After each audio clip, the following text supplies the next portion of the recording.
দর্শকরা সবাই ঘুরে বেড়াচ্ছে বাইরে, আসল দোষী যে তাকে তো আজ পর্যন্ত কিছুই করতে পারেনি। আমার দিক থেকে তো আপাতত মনে হয় মমতা ব্যানার্জি আজ পর্যন্ত 14 বছর ধরে বাংলা নারীদের সুরক্ষা তো কিছুই করেনি। কারণ আমার ঘরেও একটা মেয়ে আছে, বাইরে কলেজে বেরোয়, শিক্ষার দিক থেকে কোনো দিক থেকেই কোনো উন্নতি নেই, না স্বাস্থ্য না শিক্ষা, কোনো দিক থেকেই। রাস্তাঘাট উপর থেকে ঝা চকচক করলেই তো সেটা উন্নয়ন হয় না। আমার মেয়ে উচ্চ মাধ্যমিকে 92% পেয়েও কোনো একটা সরকারি ল কলেজে আমার মেয়ের নাম ওঠেনি।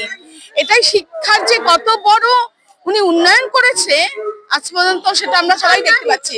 ভাতা দিচ্ছেন, শিক্ষিত বেকার ভাতা দিচ্ছে 1500 টাকা। এটা তো কোনো শিক্ষার মান উন্নয়ন না, নিশ্চয়ই কোনো দিক থেকে না। আর আমরা আরজি করের ঘটনাও দেখেছি, আজ এত বছরে আমরা একজনকেই সেই জেলে রেখেছে।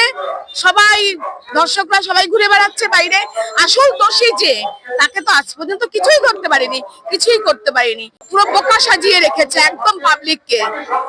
তাই এই অবস্থা, আমরা তো পরিবর্তন চাই, অবশ্যই চাই। আমরা সবাই আমাদের সবার সবকিছু উন্নয়নের জন্যই বিজেপি সরকার দরকার, অবশ্যই দরকার।